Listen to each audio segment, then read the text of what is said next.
Parti. 9h30, 11h sur Europe 1, le Club de Noël. Alors, voilà, sachez que vous pouvez retrouver faut se mettre d'accord, hein, c'est le club de l'hiver, c'est le club de l'été, c'est le club de Noël. J'ai encore dit l'hiver. Ouais. Bon, en même temps, ça fonctionne. Sachez que vous pouvez retrouver le sommaire de cette émission aux éditions La Pléiade en 5 volumes. Promo sur le volume 5 en ce moment. Foncez surtout. Arnaud Ducret et Tom Villa, merci d'avoir patienté et surtout d'être avec nous. Je croyais que c'était la fin de l'émission. Pardonnez-moi, C'est ça. C'était le générique. C'était sympa. Finalement, ça ressemblait un petit peu au générique de début du téléfilm dont on va parler aujourd'hui, un Panique au 31 de Gaël Le Forestier, un téléfilm qui s'inscrit dans la grande tradition des comédies de fin d'année. Vous savez, il y a les films de Noël et puis juste après, il y a les films du réveillon du 31.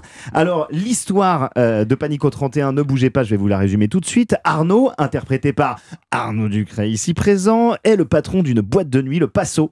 Sauf que les finances vont mal et que le lieu est menacé de fermeture par la banquière, incarnée par la toujours savoureuse Isabelle Nanty. Et en dernier recours, elle accorde à Arnaud une ultime soirée pour tenter d'éponger les dettes et de sauver l'établissement.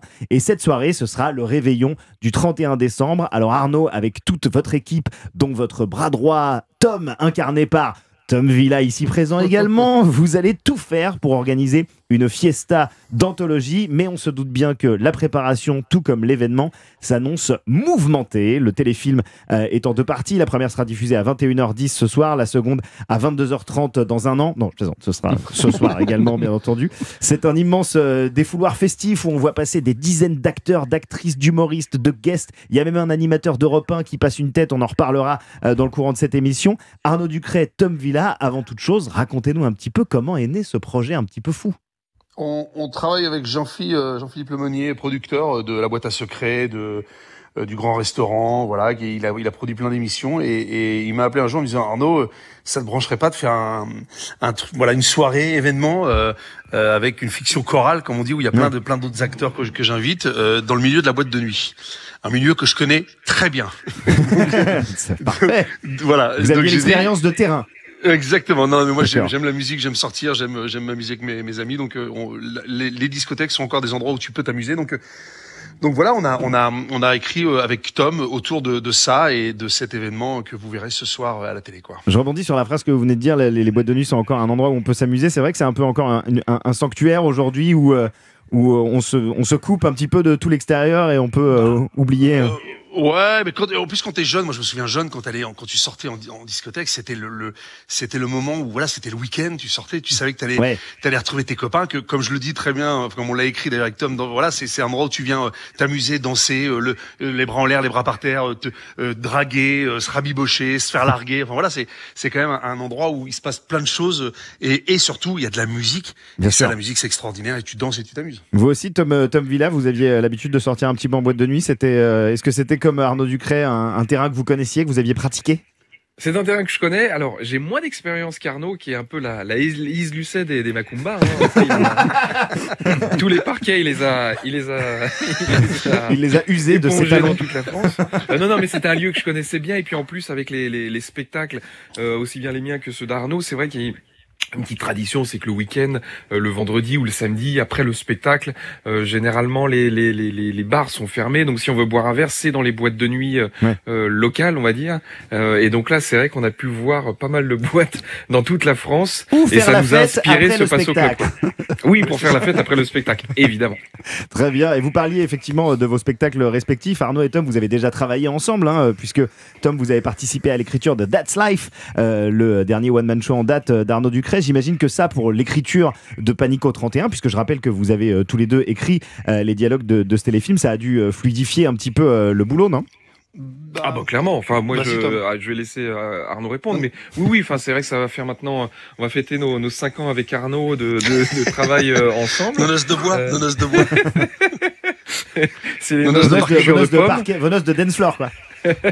Nos noces de dance floor. Non, mais c'est vrai que c'est très agréable de travailler avec quelqu'un qui est heureux de travailler, qui a envie de rigoler, de s'amuser et on cherche juste toujours les mêmes idées. Et surtout, c'est très agréable aussi de travailler avec quelqu'un qui se challenge tout le temps et qui accepte aussi et moi le premier, mais à qui on dit bon, bah là c'est pas assez drôle, viens on cherche mieux, voilà. Ouais, non, c'est agréable de son binôme, quoi. C'est-à-dire que c'est dur dans ce métier d'avancer parfois seul. J'ai un grand respect pour ceux qui y arrivent. Et moi, j'ai besoin d'échanger. J'ai besoin d'avoir quelqu'un en face de moi. J'ai toujours aimé être entouré. Et c'est vrai que j'ai rencontré à la radio. D'ailleurs, Tom, je le connaissais, mais je l'ai rencontré à la radio. Et on s'est rencontrés, voilà. Et tout d'un coup, ça a matché. Comme je dis, quand tu trouves ton gars sûr, faut pas le lâcher. Alors, il y en a des nombreux, des gars sûrs et des nanas sûrs dans ce Panico 31. On va continuer d'en parler dans quelques instants avec Arnaud Ducret et Tom Villa. Vous restez avec nous sur Europe 1. On va également passer un petit coup de fil de courtoisie à un auditeur ou une auditrice d'Europe 1 qui va nous raconter ce qu'il ou elle prévoit pour le jour de l'an. Vous restez avec nous, on revient dans quelques instants. 9h30, 11h sur Europe 1, le Club de Noël.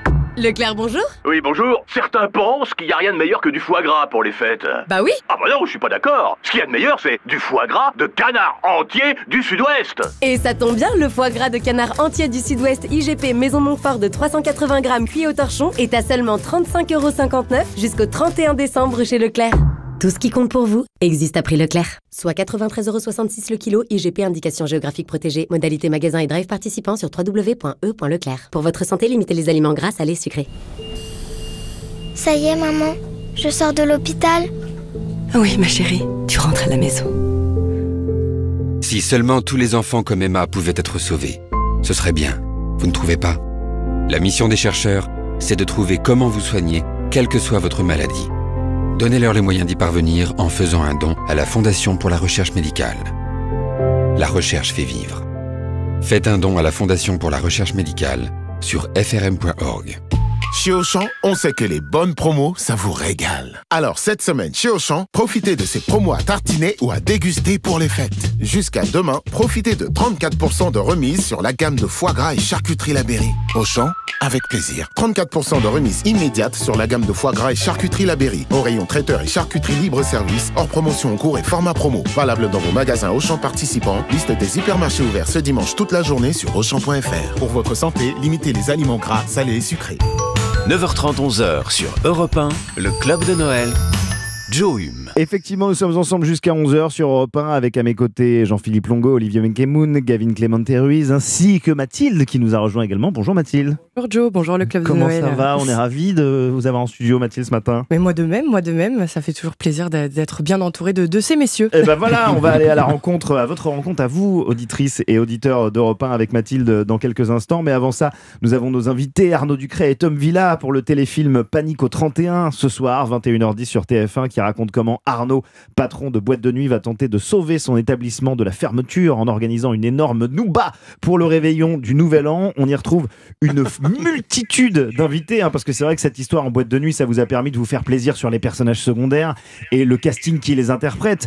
Et je peux vous dire qu'ils sont nombreux. En voyant le générique de début défiler, j'avais l'impression que c'était comme le sommaire de cette émission, ça allait jamais s'arrêter. François Berléand, Isabelle Nanty, Michel Bernier, Maxime Gasteuil, Mathieu Madénian, Pierre Arditi, Colline Maziro, François-Xavier de Maison, Lola Dubini, j'en passe. Alors, je vais vous poser une question que je pourrais pas poser à notre Premier ministre, par exemple. Comment vous avez réussi à rassembler autant de monde en même temps, au même endroit? Allô? Allô, vous m'entendez? Vous avez pas entendu la question? Si, ah bah non, mais j'ai l'impression que vous avez été déconnecté sur le parking. Je le connais.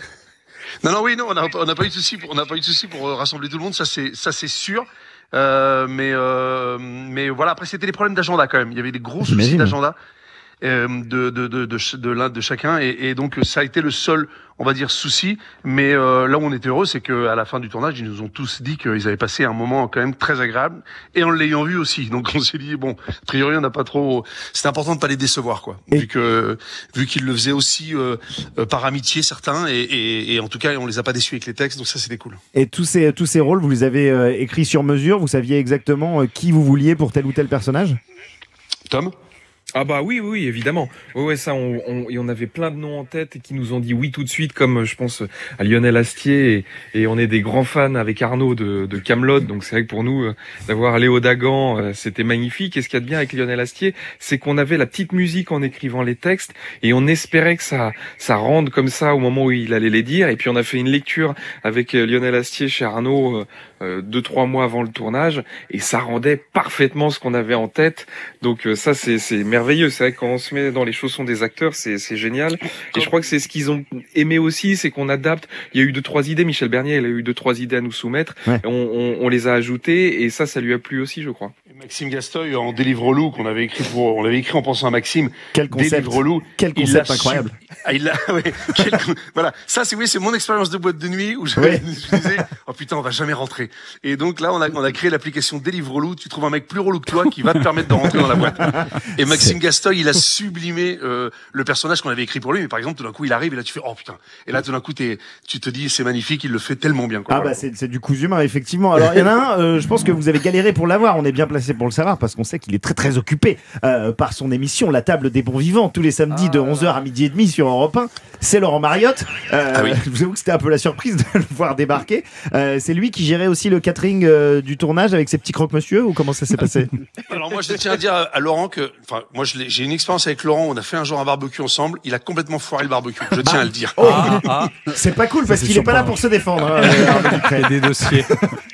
Non, en tout cas, on aurait tellement aimé qu'il fasse le catering, mais le catering était très bon, mais on aurait tellement aimé qu'il le fasse, mais en tout cas, il a dit oui tout de suite, et alors on a eu cette petite pirouette que vous verrez dans le sketch ce soir pour les gens qui regarderont, et où c'est très très drôle, où il est rattrapé un peu par son professionnalisme, on va dire, dans la scène. Ouais. Alors on a lu ce matin dans la presse que vous étiez déjà peut-être éventuellement en train de travailler sur une suite. C'est vrai que ce téléfilm se termine sur une fin un petit peu ouverte, qu'on ne va pas dévoiler, mais qui laisse peut-être présager d'une suite.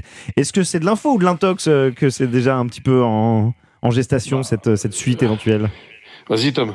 Je te laisse répondre. On réfléchit à une double trilogie parce que c'est vrai que nous on aime bien les séries.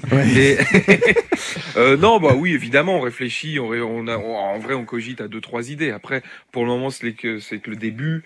Et puis évidemment que vous doutez bien, on attend les audiences de demain matin pour savoir si on fera une suite. Si on passera bon réveillon.